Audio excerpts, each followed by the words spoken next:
శుక్లాంబరధరం విష్ణుం శశివర్ణం చతుర్భుజం ప్రసన్నవదనం ధ్యాయేత్ సర్వవిఘ్నోపశాంతయే అగజానన పద్మార్కం గజానన మహార్నిజం అనేకదంతం భక్తానాం ఏకదంతముపాస్మహే. ఓం గం గణపతయే నమః. ఓం శ్రీమాత్రే నమః. ఓం శ్రీ గురుభ్యో నమః. మనం ఇప్పుడు సూర్యభగవానుడు రవిగ్రహం యొక్క ప్రభావం గురించి చెప్పుకుందాము. అంటే సూర్యభగవానుడు అంటే రవి మేషరాశిలో ఉచ్చస్థితిలో అగ్నితత్వ రాశిలో మిత్రక్షేత్రంలో ఉండడం వలన 12 రాశుల వాళ్ళకి ఫలితాలు ఎలా ఉంటాయి అంటే రవి సూర్యభగవానుడు ఈ నెల అంటే ఏప్రిల్ 14వ తారీఖు నుంచి సుమారుగా మే 14వ తారీఖు వరకు నెలల పాటు మేషరాశిలో ఉంటాడండి. ఆయన ఆ రాశిలో ఉండడం వలన గ్రహాల యొక్క ప్రభావం ఎలా ఉంటుంది, మేషరాశి నుంచి మీనరాశి వరకు ఆ రాశి యొక్క రవి యొక్క ప్రభావం ఎలా ఉంటుంది, గ్రహాలు కదండి రవి యొక్క ప్రభావం ఎలా ఉంటుందో ఇప్పుడు మనం తెలుసుకుందామండి. దానికంటే ముందర ఏంటంటే మీరు మీ జాతకాలు తెలుసుకోవాలనుకుంటే మా ఆది ఆస్ట్రాలజీని సంప్రదించండి. మీ date of birth, time of birth, place of birth ఇవన్నీ ఉంటే చాలా మంచి ఫలితాలు వస్తాయండి. మా ఆది ఆస్ట్రాలజీ నుంచి కూడా మంచి మంచి ముహూర్తాలు పెట్టడము, అలాగే కంప్లీట్ స్టడీ ఆఫ్ హారోస్కోప్ మొత్తం హారోస్కోప్ స్టడీ చేయడము. మీ దగ్గర నుంచి ఫోన్లు వస్తే నేనే రిసీవ్ చేసుకుంటానండి, నేనే మాట్లాడుతూ ఉంటాను. కొన్ని సందర్భాలు ఇక్కడ షూటింగ్స్ ఉంటే మీరు మెసేజ్ పెట్టేస్తూ ఉండండి వాట్సాప్లో, అలాగా నేను చేస్తూ ఉంటాను. అలాగే ముహూర్తాలు పెట్టడము, అంతేకాకుండా మనం గొడుగు ముహూర్తాలని, పెళ్లి ముహూర్తాలని రకరకాల మంచి మంచి ముహూర్తాలు ఉంటాయి కదండి, అవన్నీ నేను పెడుతుంటాను. వివాహాది వేడుకలు కూడా ముహూర్తాలు పెడుతూ ఉంటాను నేను. ఈ ఆల్రెడీ స్టార్ట్ అయింది, అలా చేస్తూ ఉంటాము. కాబట్టి మీకు నచ్చితే మీరు షేర్ చేయండి, లైక్ చేయండి, అలాగే మీ స్నేహితులకి వాళ్ళకి మీరు సెండ్ చేయండి. అంతే చేసి బెల్ ఐకాన్ ప్రెస్ చేయడం మాత్రం మర్చిపోకండి. ఇలా మీరు చేయడం వల్ల మరింత చాలామంది కూడా నేను చెప్పే ఫలితాలు తెలుస్తాయి, వాళ్ళకి కూడా తెలుసుకోవడానికి అవకాశం ఉంటుంది. కాబట్టి మీకు నేను చెప్పినవి నా వీడియోస్ నచ్చితే తప్పకుండా లైక్ చేయండి, షేర్ చేయండి. కర్కాటక రాశి వారికి రవి ఎలా ఉంటాడు, ఇచ్చే ఫలితాలు ఎలా ఉంటాయండి. ఎగ్జాల్టేషన్లో ఉన్నాడు కదా, అంటే ఎగ్జాల్టేషన్ దాటిపోతాడు. 3 డిగ్రీల దగ్గర మేషరాశిలో మిత్రక్షేత్రంలో ఉన్నాడంటే మాట్లాడండి. సెకండ్ హౌస్ లాట్ ఎంతో భావం, ఎక్స్ట్రాడినరీ. అసలు కర్కాటక రాశి వాళ్ళకి ఏమి ఇస్తాడు, దశమంలో ఉన్న రవి ఏం చేస్తాడు. సుప్రసిద్ధ, ద్రవ్యార్జన సమర్థ, అలాగే దృఢగాత్ర, సాహసిక, గోత్రస్య విద్యాలోల, అలాగే నగరకర్త, సుపుత్రవాన్. అంటే సూర్యభగవానుడు 10 ఇంట ఉన్నాడంటే దశమస్థానంలో ఉన్నాడు కాబట్టి దిగ్బలుడు అంటాం. అంటే చాలా పవర్ఫుల్ ప్లానెట్, దిగ్బలత్వంలో ఉన్నవాడు రారాజు. దిగ్బలంలో ఉన్నాడంటే ఏంటి, ప్రతి పని కూడా సాధించి తీరుతారు అని అర్థం. ప్రఖ్యాత పురుషుడుగాను, అంటే ప్రపంచ ప్రఖ్యాతగా చెందినవారుగా మీరు ఉంటారట. అంటే మంచి ప్రఖ్యాతం చెందుతారంటే మంచి నేమ్ అండ్ ఫేమ్ మీకు వస్తుంది. అంటే ద్రవ్యార్జన చేయవాడుగా, అంటే ద్రవ్యాన్ని అంటే డబ్బును సంపాదించేవాడుగా మీరు ఉంటారట. మంచి బలమైన శరీరము, పండితుడిగా ఉంటారట, సాహసాలు చేసేస్తూ ఉంటారట మీరు. అలాగే సంగీతమందు అభిరుచి కలిగి ఉంటారట. అబ్బా, సంగీతంలో మేటి, మీకు ఎవరు రారు సాటి అంటారు సరే, అలాగ ఉన్నారండి సంగీతంలో మీరు. అలాగే అంతేకాకుండా ఒక నగరానికి అధికారిగా చేస్తారంటోయ్. అంటే మీరు బహుశా పొలిటికల్ రంగంలో ఉన్నారనుకోండి, గొప్ప గొప్ప పదవులు రావడానికి అవకాశాలు ఖచ్చితంగా ఉన్నాయి. అంతేకాకుండా మంచి కుమారులు కలిగి ఉంటారట. అంటే ఈ నెలల్లో కూడా మీ పుత్రులు మంచి అభివృద్ధి పదంలో మీరు ఉంటారు. అలాగే పుత్ర సంతతి కలిగి ఉండడానికి అవకాశాలు ఎక్కువ ఉన్నాయి అని చెప్పచ్చు. అంతేకాదండి, విద్యలో కూడా బాగా రాణిస్తారట. అంటే చదువులో కూడా మీకు మీరే సాటి అనిపించుకుంటారటండోయ్. అంతేకాకుండా రాజప్రియుడు అంటే ఏంటంటే, రాజప్రియుడు అర్థం ఏంటంటే, పూర్వం రాజులు ఉండేవారు కాదు, ఇప్పుడు రాజప్రియుడు అంటే మన బాసులు, మన పెద్దవాళ్ళు, అంటే తల్లిదండ్రులు అవ్వచ్చు, పెద్దవాళ్ళు, వాళ్ళు రాజప్రియుడు, మీరు అందరికీ ఇష్టడుగా ఉంటారని అర్థం. ఒకళ్ళు చెప్పాలంటే మీరంటే అందరికీ ఇష్టమే. కర్కాటక రాశి వారికి, వాళ్ళు ఉన్నవారికి మీరు అంటే మీ రాశిలో ఉన్నవాళ్ళు మీరు రాజప్రియుడు, అందరికీ ఇష్టమైన వాళ్ళు అని చెప్పచ్చు. సత్కర్మలు చేయవాడుగా ఉంటారటండోయ్. అంటే మంచి మంచి పనులు చేస్తారట మీరు. ఇంత అదృష్టం అండి. దశమంలో రవి ఉన్నాడు కంటే మంచి మంచి పనులు చేయకుండా ఎలా చేస్తారండి. అద్భుతంగా మంచి మంచి చేయడము, రాజప్రియత్వం ఉండడము, గోపురాలు, బావులు, తటాకాలు, ధ్వజస్తంభాలు, చెరువులు, బావులు తవ్వించేవాడుగాను బ్రహ్మాండంగా ఉన్నారండి. బావులు, చెరువులు తవ్వించేవారు స్వర్గలోకానికి, మంచి మంచి లోకానికి వెళ్తారు, నరక లోకానికి వెళ్ళరు అని సాక్షాత్తు యమధర్మరాజే ఒక మ్యాగజైన్లో చెప్తే విన్నాను, చూశాను కూడా. ఆ కథ కూడా ఉంది, ఒకసారి సరదాగా చెప్పుకుందాం, అది చేద్దాం. అంత అద్భుతమైనటువంటి ఫలితాలు మీకు కర్కాటక రాశి వల్ల ఉన్నాయండి. కర్కాటక రాశికి సూర్య భగవాన్ని ఆరాధించడం వలన, సూర్య భగవాన్ని పూజించడం వలన, సూర్య నమస్కారాలు చేసుకోవడం వలన, ఆదిత్య హృదయం చదవడం వలన, సూర్య భగవాన్ నమస్కార ప్రియుడు కాబట్టి నమస్కారం చేసుకోవడం వలన, ఐశ్వర్య ప్రదాత కాబట్టి ఐశ్వర్యం ఇవ్వడం వలన, ఆ స్వామిని కొలవడం వలన, అలాగే స్వామిని రవి సూర్య భగవాన్ని అరసవెల్లి సూర్య భగవాన్ అంటే మంచి ప్రపంచ ప్రఖ్యాత చెందినవాడు కదా, స్వామి కదండి, ఇంద్రుడు ప్రతిష్ఠించాడు కదా, ఆయన దర్శనం చేసుకోవడం వలన, తిరుపతిలో నాకు రెండే తెలుసండి, తిరుపతిలో సూర్య భగవాన్ ఉన్న ఆలయం ఉందండి, అమ్మవారి ఆలయం దగ్గరే, పద్మావతి అమ్మవారి ఆలయం దగ్గర, కోనేరు దగ్గర సూర్య భగవాన్ మీరు అందరికీ తెలుసు అనుకోండి.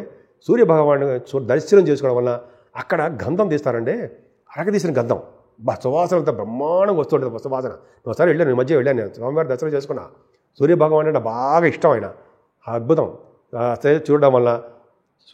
శ్రీరాముడు మనకే కాదండి, శ్రీరామచంద్రుడు కూడా బాగా ఇష్టం కదా, ఆయన కూడా చదివారు కదా ఆదిత్య హృదయం చదివిన వాళ్ళకి తిరుగులేని సామ్రాజ్యాన్ని ఉంటుందంటారు కదా, అలాగా చేసుకోవడం వల్ల మంచి యోగాలు కలుగుతాయండి. ముఖ్యంగా దశమంలో మీకు రవి ఉన్నాడు కాబట్టి రాజకీయ రంగంలో ఒక వెలుగు వెళ్ళడము, రాజకీయ రంగంలో పదవులు రావడము, ఒక గ్రామానికి అధికారిగా ఉండడము, ప్రజాసేవ చేసుకుంటూ ఉండడము, మీరు చేస్తున్న ఉద్యోగాల రీత్యా బ్రహ్మాండంగా అభివృద్ధి కలగడము, ఉద్యోగ రీత్యా విదేశాలకు వెళ్ళడము, అలాగే మీరు ఏ రంగంలో ఉద్యోగం చేస్తారో ఆ ఉద్యోగాల్లో వ్యాపారాలు, ఉద్యోగాల్లో కూడా అధికంగా బాగా రాణించడము. ముఖ్యంగా కంప్యూటర్స్ హార్డ్వేర్స్, ఎలక్ట్రిసిటీ, ఎలక్ట్రానిక్స్ డిపార్ట్మెంట్లు అంటాం కదా, సాఫ్ట్వేర్, ఇవన్నీ కూడా రవి కారకత్వాలు ఉంటాయి కాబట్టి అద్భుతమైన యోగం ఉందండి. ముఖ్యంగా దశమస్థానంలో రవి ఉన్నాడంటే సినిమా రంగంలో ఉన్న వాళ్ళకి కూడా మంచి పేరు ప్రఖ్యాతులు తెచ్చుకుంటారండి. అలాగే పాటలు పాడేవాళ్ళు, గాయకులకి, యాంకరింగ్ వృత్తిలో ఉన్న వాళ్ళకి దృఢగాత్రం కదా, మంచి అవకాశం బ్రహ్మాండంగా ఉన్నాయి. దశమ రవి ఉన్నాడంటే ఆయన దిగ్బలుడు, సెకండ్ హౌస్ లార్డు 10వ భావంలో ఉన్నాడంటే మీరు వ్యాపారాల రీత్యా, విద్య రీత్యా, లేకపోతే వృత్తిరీత్యా ధన సంపాదన ఉండి తీరుతుంది. కుటుంబంలో మీరు పేరు ప్రఖ్యాతులు తెచ్చుకుంటారు. నేమ్ అండ్ ఫేమ్ అదిరిపోతూ ఉంటుంది అన్న సందేహం నాకైతే లేదు. చాలా అద్భుతంగా ఉంది. కర్కాటక రాశి వాళ్ళకి రవి చాలా మంచి మంచి యోగాలు ఇస్తాడు. అందుకని జలదానం చేసుకున్న వాళ్ళకి, అన్నదానం చేసుకున్న వాళ్ళకి, వస్త్రదానం చేసుకున్న వాళ్ళకి, చైత్రమాసం కదా, మంచి ఫలితాలు ఉంటాయండి.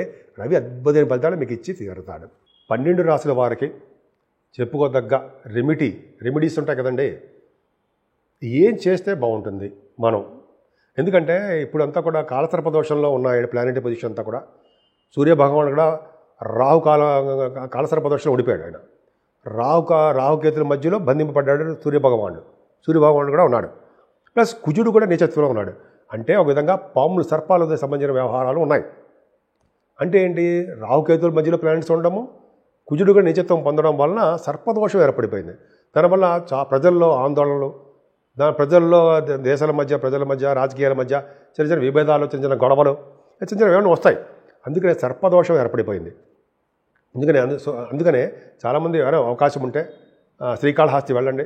కాళహస్తిలో సూర్యభగవాన్ కాదండి, సో కాళహస్తిలో రాహుకేతులు పూజ చేయించుకోండి. అలాగే నాగప్రతిష్ఠ కొంతమంది చేసుకుంటే మంచిది. చాలామంది కూడా నాగప్రతిష్ఠ చేసుకుంటూ ఉంటారు.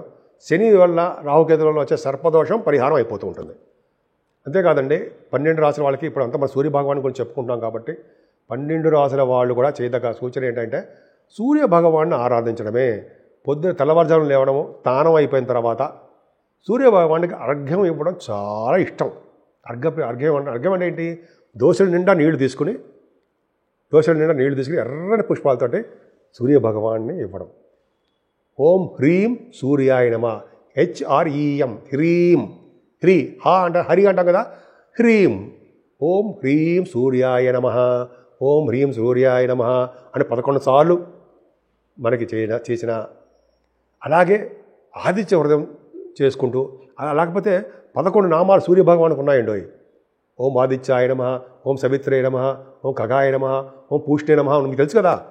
అవి ఆ మంత్రాలు ఆ నామాలతోటి అర్ఘ్యం సమర్పించడం వలన,